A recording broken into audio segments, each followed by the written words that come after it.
Viewers, Donald Trump has been forced into a desperate deal. Iran has forced Trump's surrender. The myth, that is shattered forever, that the American president is the most powerful person on earth. Trump's reckless bravado has boomeranged. After repeated flip-flops, he is now left begging for peace. And it won't be wrong to say that Iran is dictating terms to the White House as Tehran dominates the war narrative. Let's quickly open this up. Steve Gill is a Republican strategist. Sarah Spector, attorney and Democrat analyst. Abhijit Iyer Mitra and Colonel RSN. Steve Gill, what is your reading of this, so-called peace deal?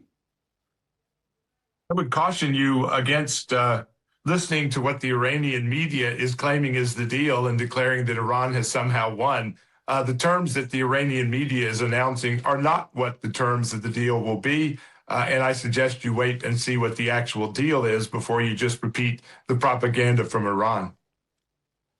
I'm not going by Iranian media. I'll tell you what I'm going by. I'm going by the commentary of Mr. Donald Trump. He says on 8th March, we don't need people that join wars after we've already won.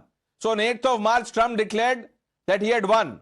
9th March, he says we've already won in many ways, but we haven't won enough. 11th March, you never like to say too early you won. We won. In the first start, it was over. We've got to finish the job. And I can go on and on and on. This is the flip-flop of the US president. Now, if you look at the Iranian Air Force, which doesn't exist, the Iranian Navy, which is at the bottom of the sea, militarily, the U.S. completely defeated Iran militarily very early. The question has been after that, how do you win the peace when you've had a division within Iran between the Revolutionary Guard, the IRGC, and their political and business leadership that want to find a deal and have now tried to reach a deal that the IRGC, even reports from within Iran, are fighting with each other now because they don't want to go along with anything that deprives them of power.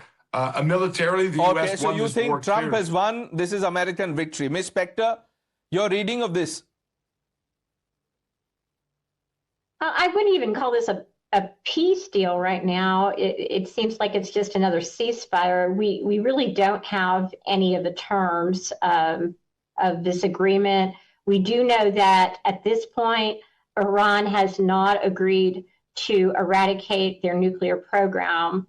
We do know that from Trump.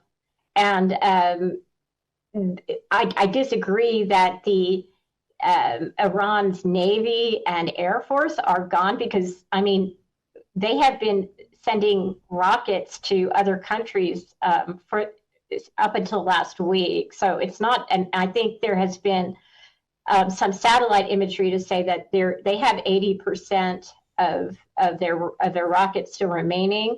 So, I mean, and now they know that they can control the Strait of Hormuz, they are in a better position strategically now than they ever have been. And what have we gained in this? We have lost billions of dollars in money that could have gone to the American people. Money and loss of face. Abhijit, put this in context.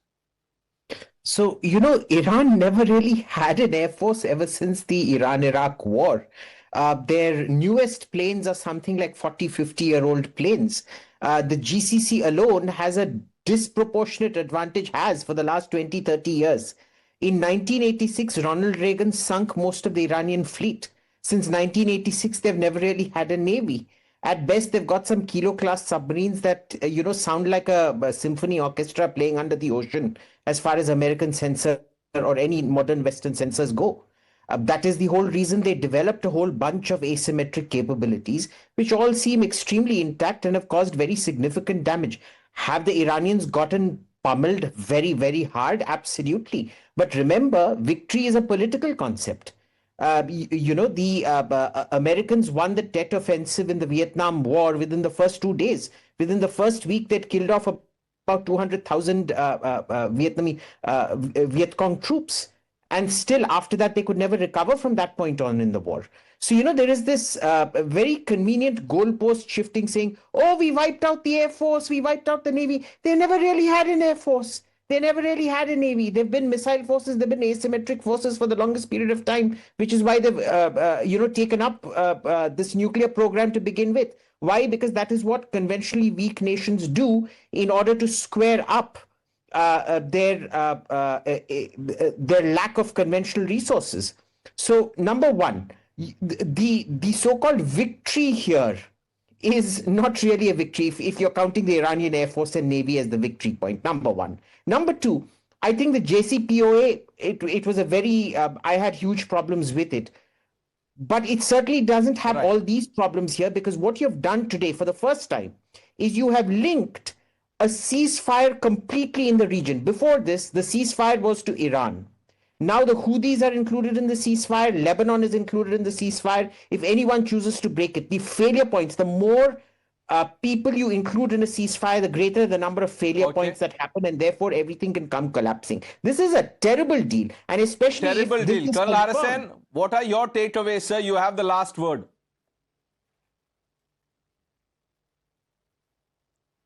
No, what we know is about Hormuz, and what we know is about the blockade. Now, tell me whether US, Iran has been hit by blockade more than US by Hormuz. What has happened because of the blockade? No food, storage tanks full, no, foreign exchange depleting, no salaries, including to the IRGC. This is what has happened because of blockade. Now, what has happened to America because of the Hormuz?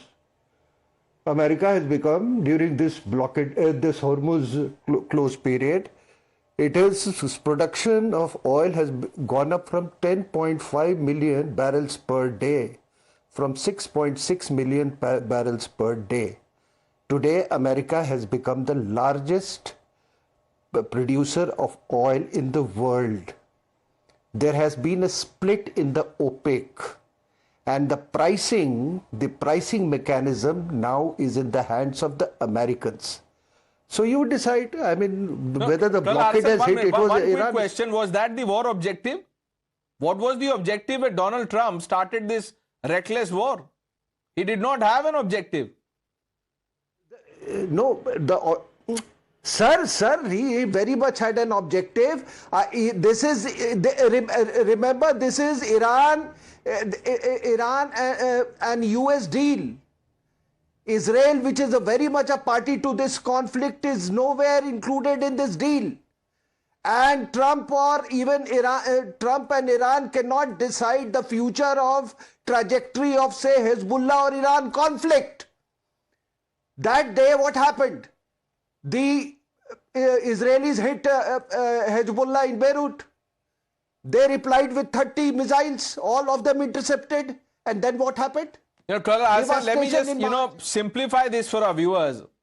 When the war started, the deal was between America and Israel to go after Iran. Now that this deal has been inked, even Israel is not on board. Forget, the Iranians. And I don't know, you can count the number of barrels, production, etc., capability that the US may have increased. But look at the loss of face.